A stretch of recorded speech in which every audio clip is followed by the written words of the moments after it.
Welcome to Tilly's Trans Tuesdays. This week we're discussing a big problem that's cropped up in our society that you might not have noticed, but it's high time you did. We're talking about the erasure of trans men.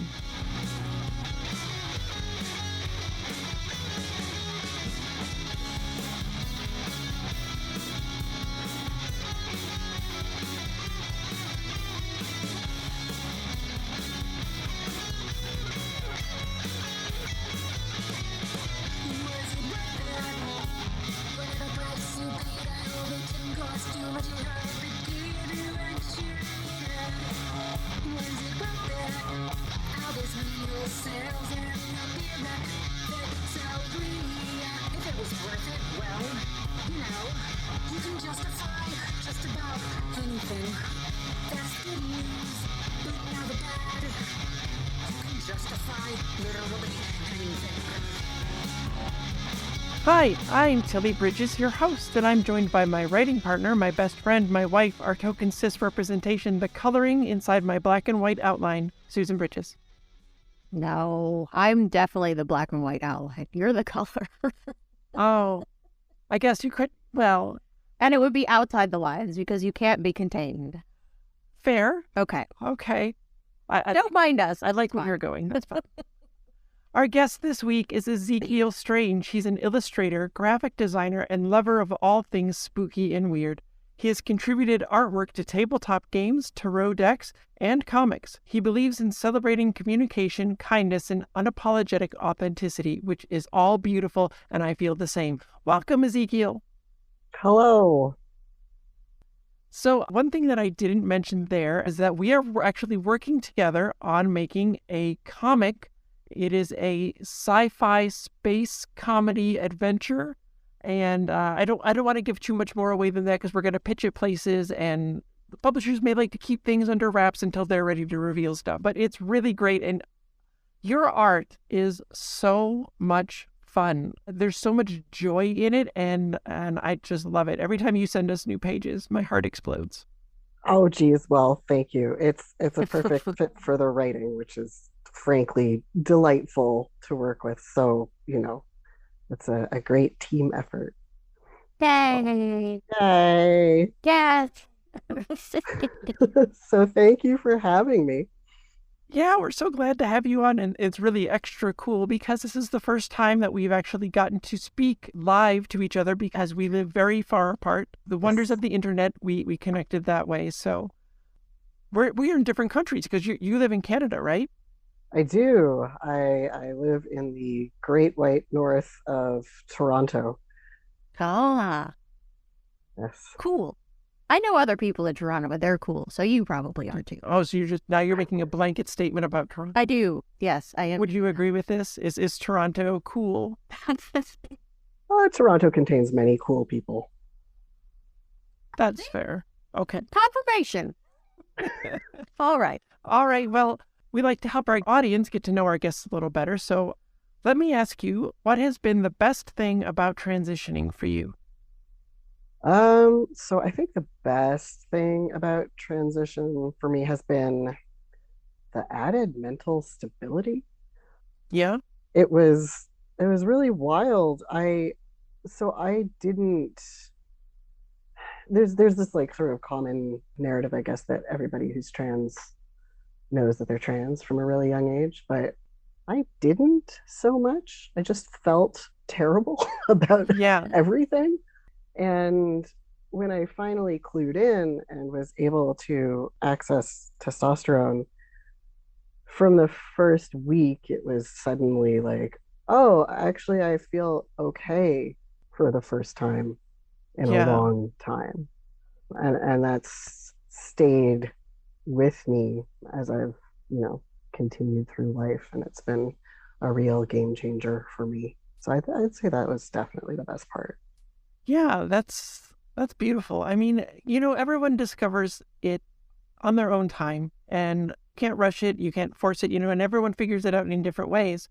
And I didn't know when I was a kid, but I think if I knew that I was different than what everyone said I was, and I think if I had known what trans was, I might have been able to say, yes, that's me. And if I felt like that was okay and accepted, but I didn't have that knowledge. I didn't even know trans was a thing anyone could be when I was a kid. So, Yeah, exactly. And like when I found out that trans people did exist, I found out that trans women existed, but I had no idea that any such thing as trans men yeah. Yeah. even was a thing. So it took a very long time for that to click for me. Yeah. I think too that like just from the medical establishment standpoint, because obviously I've been on the bad end of the medical establishment many times, so those are the things I remember about trans people's experiences. And like there is kind of this thing where it seems like they think you must have known since you were very young. And it's like, how would you even know if you didn't even know what trans was? Yeah, that was Yeah. that was a weird thing that I had because I didn't. There are clinics that are what's the word? It just flew out of my brain. The Gender? no, the ones where you can just go in and say, "I affirm that I am trans," and they will give you Yeah. HRT. No, there's a special. Oh, I yeah, can't. My brain just blanked, and I know what it oh my is, God. but I can't think of it because yeah, the informed consent. that's the one. Thank you. Thank you. Okay. Informed consent. I didn't have that with our medical insurance, and so I had to get past a cis gatekeeper psychiatrist and prove to her that I was trans without using obviously physical attributes because I did not have them yet. And she was like, "Well, did you see signs back when you were a kid?" And I had to dig up all of these memories. I'm like, yeah, I guess that's probably what that was at the time, and I didn't realize it. But it's like, I don't know. It's so we Yeah, shouldn't it's have to do not that. always, yeah, no, absolutely. And it's Yeah, not always clear until right. after you've sort of started the process and you can be like, Yes, oh, I'm that's what all that was. recontextualizing everything. Yeah, Now I can realize it. yeah. Well, what's the flip side of the coin for you then? What's been one of the worst or most difficult parts about transitioning? It's scary. Yeah, Like, I mean, even outside of the moment that we're living through right now, where things are very polarized, but it's just, you're taking a step forward into something that you have no clue what it's going to be like, yep, and that's a real hurdle. I remember when I was just starting testosterone, like the appointment was 2 days away to get the prescription, and I legitimately felt like I was dying. I yeah. was so scared. I was That like, I cannot see into my future at all. yeah, There's this massive change, and I feel like it's sort of, I feel like it gets less as you go on because you make all those changes and you live through them. yeah. But while you're living through those changes, it's a lot at a time, and it can be very overwhelming. Yeah, you're absolutely right. I still remember the day that I took my first HRT dose, and I remember looking at the pills in my hand. And well, it was only one pill at the time. They started me on such a low dose, and I was so terrified to take it because I knew that that was the start of things really changing, and I really wanted to, but you don't know what's going to happen. And it was just, I can, that image is burned in my brain. I'll remember it forever. That one pill sitting in the palm of my hand. So none of us know what we're going to get from HRT because it affects everyone differently. But I think that's a really important thing that you have to push through it. And it's hard and it is scary, but you're not the first one to go through it, right? We've all been there. And so hopefully you have other trans people in your life that that you've been with or that you can talk to that can, help you get through it. That helped me a lot, knowing a lot of other trans ladies that had done it already. You can get a little bit of courage from the people who've gone before. Totally. And I think it's also important to emphasize that like taking that first dose is not like, it feels like a point of no return, but it's not. Right. No, they work so slow and you can stop them anytime if you feel uncomfortable. So that's why it's so funny when people are like, transitioning happens too fast. I'm like, really? Have you talked to a trans person? Ever? Yeah. Clearly not. Clearly not. Where can people find you online if they would like to get more of Ezekiel after listening to this episode? Yeah, so I am on Twitter at Oh Hey Monster Boy. I love that handle, by the way. It's so good. Thank you. And that's kind of where I dump my brain and pictures of my chinchillas. And then Yes. I also write and illustrate a webcomic at www.noxhillcomic.com. It's currently on a little bit of a pause as I work on our project, but Yeah. I do intend very much to get back to it. So. Definitely all of you go check it out because his art is so good. We fell in love with it as soon as we saw it. We knew that it was going to be a great fit for this project. So Yeah, I should spell that out. I guess it's Nox Hill, Noxhill comic.com. okay. Yes, good. I want everyone to have that information. It will also be linked in the show notes and whatnot if you get it. And you can trust your art is good because it always has to get past me, and I am the biggest hurdle with any project. You're not kidding. I have extremely high standards. Like I see stuff and I'm like, this is so good. And she's like, no, no, all the time. So if Susan loves it, you know, it's I've like had really enough, good. just enough art training to be dangerous. Okay. All right. Well, let's get into our topic for the week. So, hey, obviously trans men exist, and this is a thing you're aware of. But in so much of the discourse around transness, both good and bad, trans men are left out of the conversation. So let's discuss the ways they're left out and why that is. The most recent and likely biggest way they've been left out is the discussions over abortion rights and Roe falling here in the United States. Everyone who actually cares about rights and bodily autonomy was outraged, rightly so, but almost universally the outrage was about women. Women, women, women. And now listen, I'm a woman. I love women. We're super in every way. But not all women can get pregnant, be they cis or trans, but also some trans men can get pregnant and this affects them too.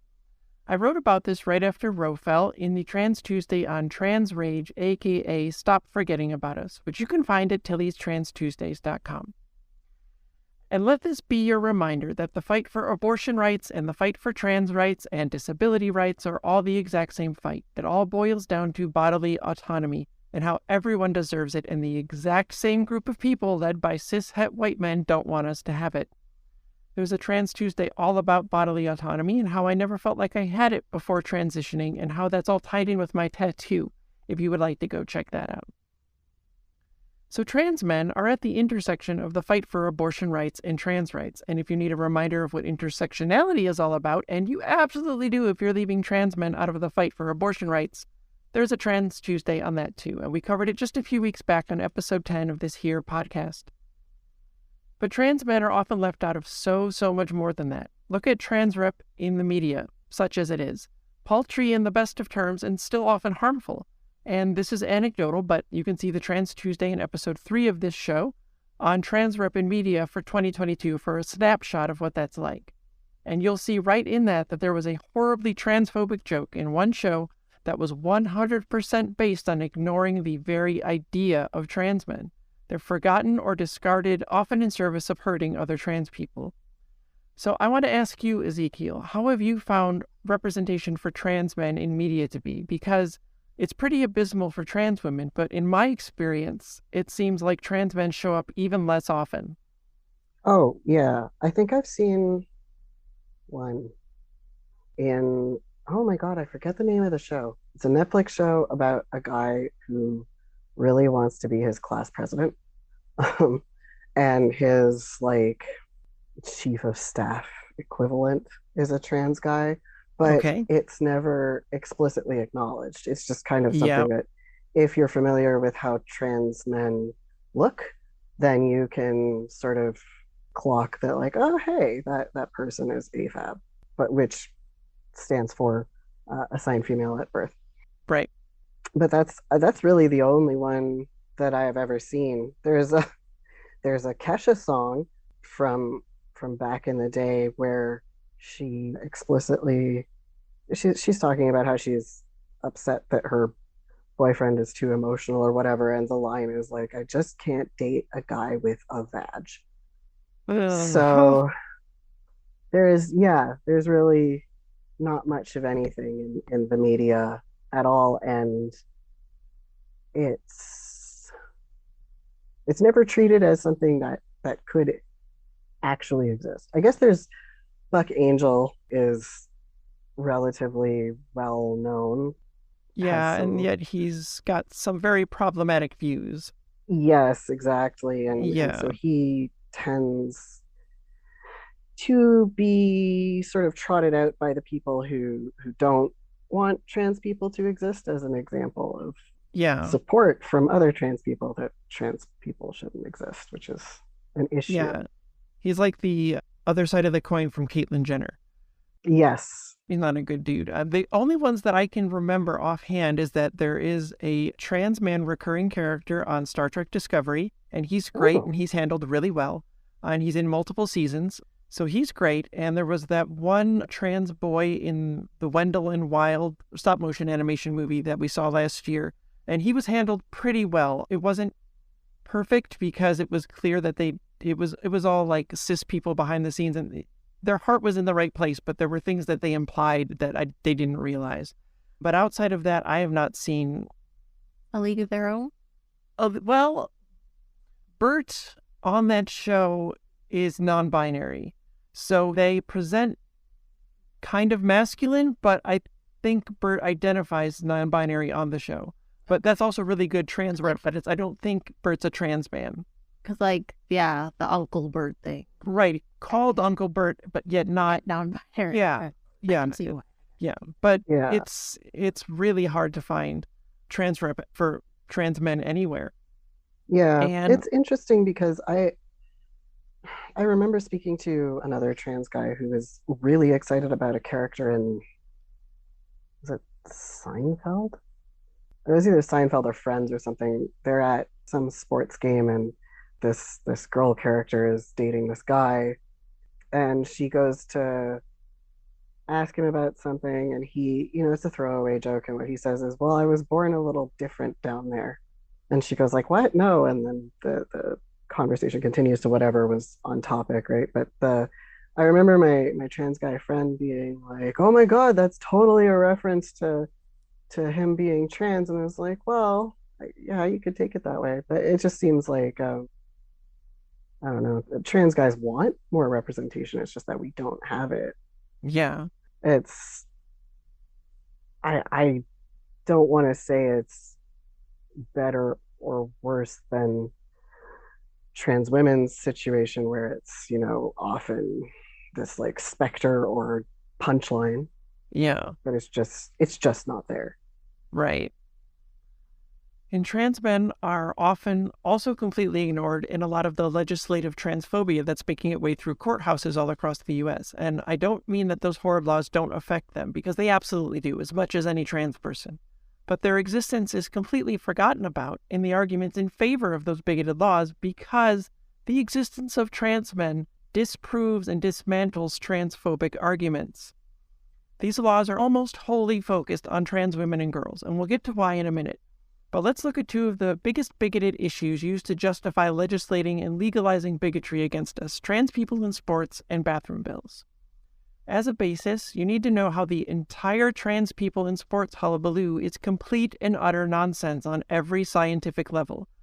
There is a Trans Tuesday on trans people in sports, which you can look up and will show you how there's not any science whatsoever or fact behind it.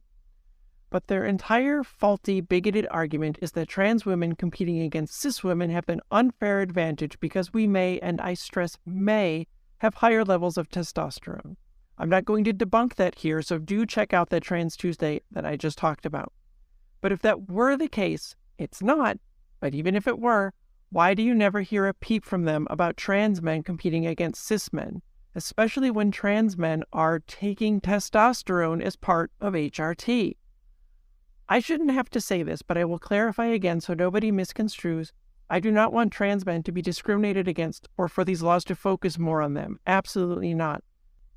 But if the bigot's argument is that it's the testosterone that gives trans women an unfair advantage, why don't they ever complain about the people who are actually adding it to their bodies? Because trans men have been competing against cis men, just like trans women have been competing against cis women for decades. And guess what? They don't have any unfair advantage whatsoever. And if people who are willfully injecting testosterone to make their bodies align with their gender don't have an unfair advantage, how the hell could people who are suppressing their testosterone have an unfair advantage? Ignoring trans men here is willful ignorance. So I don't know, Ezekiel, are you a sports guy at all? Has any of that Oh, impacted you God. personally? I am not. I am No, so not a sports guy. that's totally fine. But I do know that, like, in headlines about trans boys playing sports, because it does tend to be boys rather than men. It's just like, they forced this trans boy to, be in the girls' team, and oh no, he's outperforming the girls' athletes because, he's on testosterone, he's a boy, Yep. and doesn't belong in this league. And I believe, I could be completely wrong, but I believe there was a case where there was a trans boy fighting against that, and he did eventually win and get to participate in the boys' leagues because, I mean, come on. Yeah, there was I can't remember his name now, but there was a trans teen in high school who was a wrestler and Yes. wanted to compete with the boys and was forced to compete with the girls.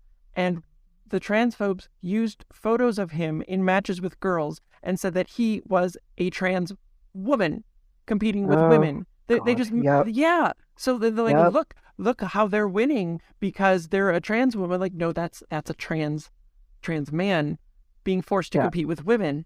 They completely lie and misappropriate stuff just to feed their crap because there's no science behind it. And yeah, I saw a thing with that about trans women who had been like competing in bike races. Yeah. And the transphobes tried to use that and be like, this man is competing with women. And it's like, well, if you read about this woman, she lost her health care. She lost the ability to stay on hormones. And so she did go back to competing on the men's team. Like, there are perfectly logical, like, this woman detransitioned because she couldn't get health care. That's terrible. That's horrible. But she was trying to play by the rules all along the way for like decades. Yeah. Just horrible. Yeah. In terms of the bathroom bills that are making it through courthouses, all you ever hear about is the quote-unquote danger of we trans women being in women's bathrooms, because society continues to paint us as nothing more than sexual predators who are men in dresses, and that we only do it to assault women. Never mind that cis men assault women all the time, right in public, and don't need to be dressed as women to do it. In every possible conceivable place. It happens constantly all the time. Yeah, Sure never does. mind that no cis man who wanted to sexually assault women would go through everything we trans women go through just to perpetuate an assault. It's some real smooth brain argument there. Can you imagine? Yeah. Like, oh, yes, I have a desire to assault somebody in order to, slake my sexual appetite in the moment. So for that, I am going to go through a years-long process where I will Yeah. affect my Change my appearance. entire wardrobe and go on many medical Put treatments. myself at the forefront of discrimination. This is why and TERFs are literally cause- the dumbest people alive. Yeah, like cause trouble for myself at work, cause trouble for myself with family, cause trouble Yep. for myself with friends. Also, I can, many years from now, sexually Finally. assault somebody in a bathroom. Yeah, exactly. Finally. Yeah. Like, I'm pretty sure that if you are really desperate to do that, you're just gonna do that. Yeah, you're not gonna Right away. exactly. Yeah. You're Yeah. not gonna hatch this strange multi-annual plan. Yeah. Yeah. Wild. And that also ignores that most sexual assaults happen with someone the victim already knows, and that the most cursory search of news stories will show you that it's something that never happens, and yet trans women are routinely the victims of sexual assault ourselves.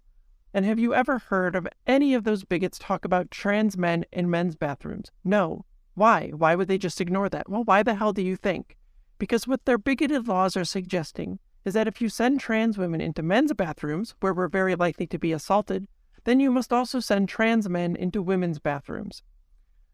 Now, there are photos of these trans men I'm going to mention in the social media and Google Doc versions of this topic, but you can also do a quick search for them or any trans men. But the ones specifically that I included photos of were Adian Dowling, Laith Ashley, Brian Michael Smith, and Elliot Fletcher.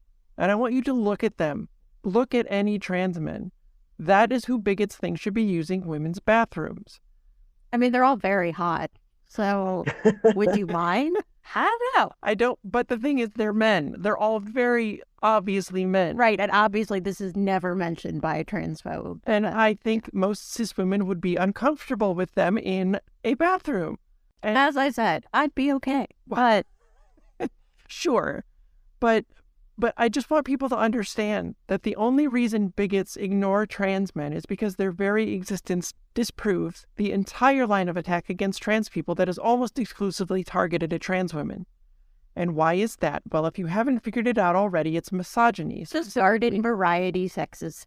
Specifically, it's trans misogyny, but it's also just the hatred of women in general, because trans men rejected womanhood to be their true selves, and society doesn't have a problem with that in general. Right, because it's sexism. Right. Because a woman thinks, no way a man would ever really want to be a woman, because being a woman sucks. But of course you'd want to be a man and have more power and all of those things that the patriarchy gives you. Yeah. I mean, there's still definitely a portion of transphobes who think trans men are quote-unquote confused lesbians, which I hate, and it's complete and utter nonsense. But that also ignores all the gay trans men. And how can you not see how transparent everything is? It's... Oh. So I have 2 points. One about the bathroom thing and one about the confused lesbian thing. Yeah. So the bathroom thing is actually pretty funny because, you know, the discourse around it is that it's a very dangerous thing, right? And it is for trans women, for a lot of trans women. Yeah. And, you know, because there's relatively little, I suppose, discourse around trans men, I was always really afraid to start using the men's bathroom. Sure. And I don't like using the men's bathroom, but not for that reason. It's because men's bathrooms are filthy. You are not wrong. Oh it's my true. God. I Day think and that's night actually different.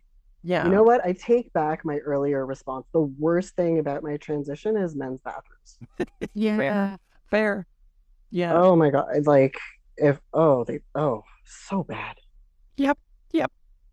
The first time I went into a public men's bathroom, I was appalled. But also the first time I went into a public men's bathroom, and every time since, when I was still pretty feminine looking, the only reaction I got was maybe a glance. Nobody cared. Certainly not enough to say anything. It was really like a non-issue.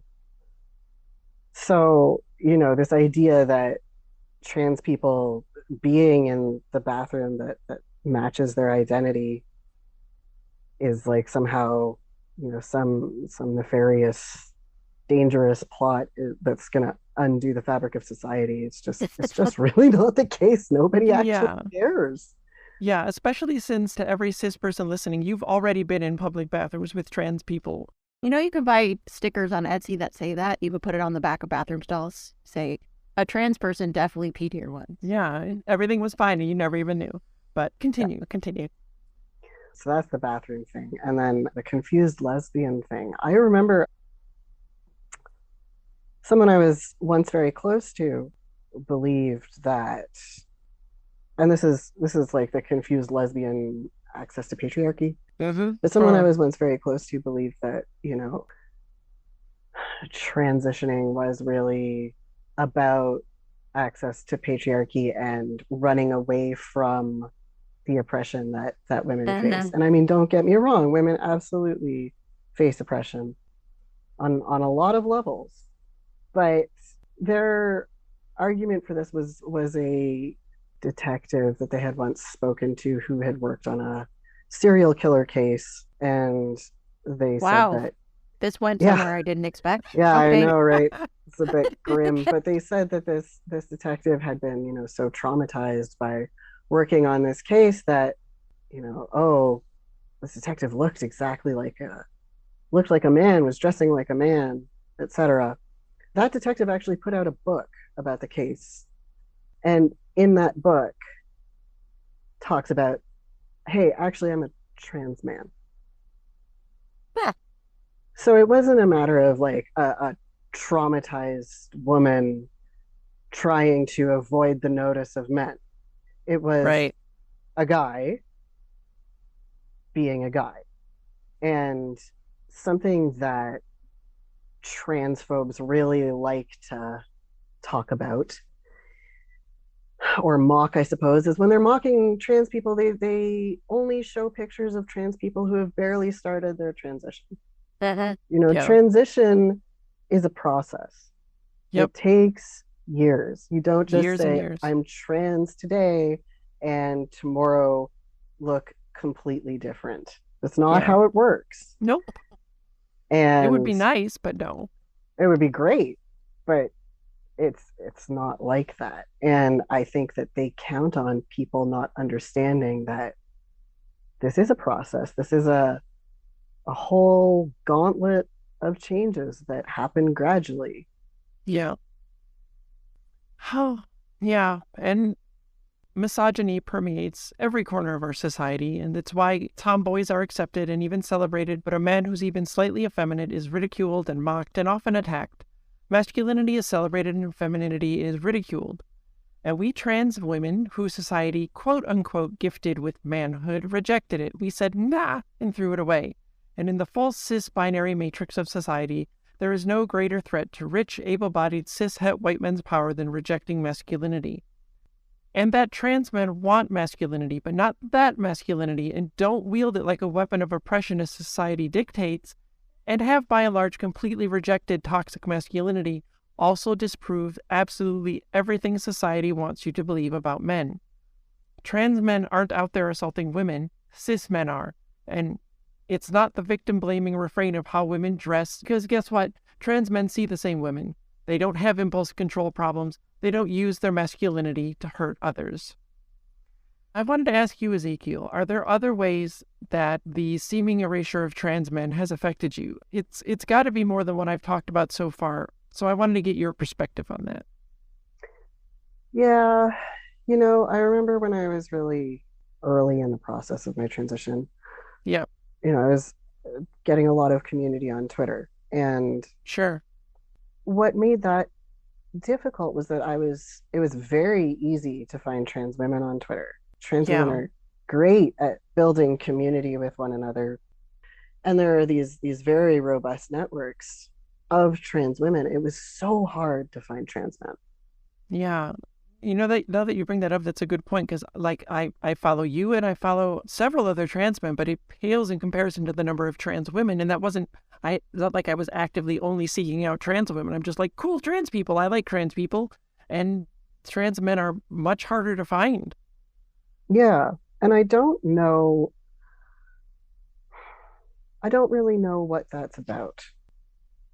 I think that trans women have had to build their own sort of place to be because of social rejection in many different places. And I think it makes sense that those are, more established and easier therefore to find. But I think, there's just this real sense of like when you're a trans guy, unless you have some kind of in-person community with other people like you, it's just so hard to find other people. I went to a trans support group for a little while, and there was one other trans guy there out of 10 people. Wow. Yeah, and I think there's sort of this sense that trans men shouldn't speak about our experiences as trans men, that by accessing masculinity, we are now a privileged class and have the same inherent issues socially that cis men do. Yeah, I've heard that a lot, and it's such bullshit.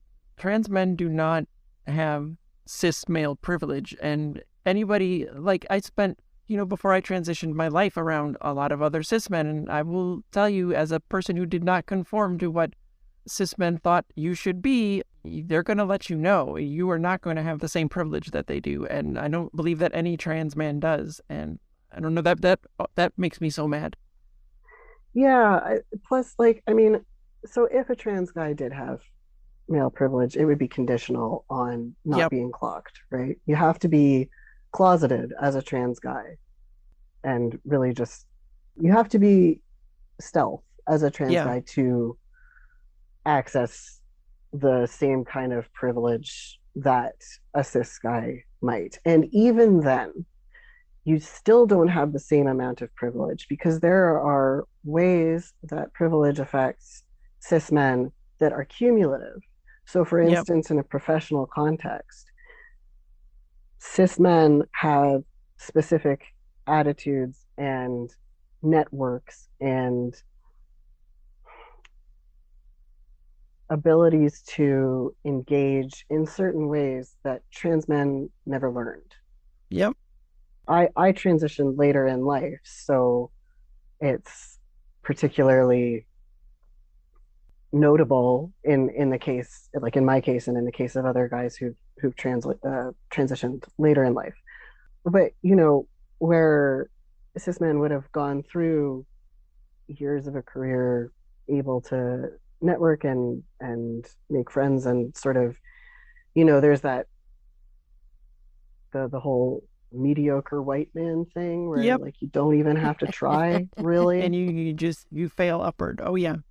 Yeah, and that's not true of all white cis men, obviously, but it is a definite thing, and Yep. it's much less available to trans men. Not that that's a bad thing.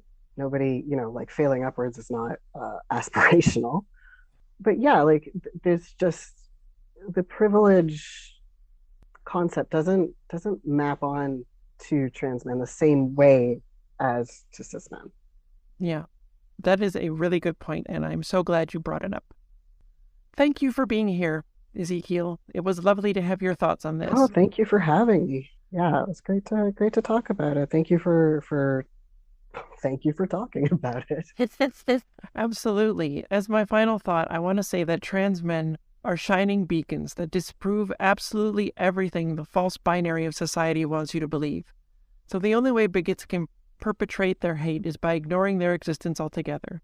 But those of us who aren't bigots must do better. We need to be allies to trans men. They're an important and vital part of this fight. They show us everything beautiful a man can be, and they are our brothers who deserve respect. And it's high time we started showing it. Tilly Bridges, end transmission. Tilly's Trans Tuesdays is hosted by Tilly Bridges and Susan Bridges, with audio editing and sound mixing by Jillian Morgan. Special thanks to Daisy and Jane for the use of Sorry Not Sorry as our show's theme music.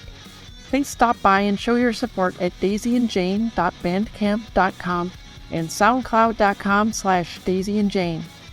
You can find me at Tilly Bridges on Twitter and Hive, on Mastodon at tillybridges at mastodon.social, at facebook.com/TillySBridges, and on Insta at HeckYeahTillyBridges. And you can find Susan on all of those at Susan L. Bridges.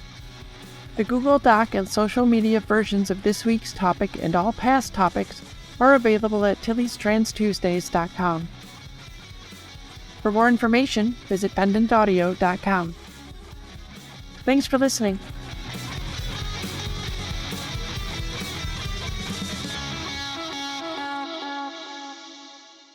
I'm going to take that one again. Sorry, Jillian. She's our editor. She's great. I apologize.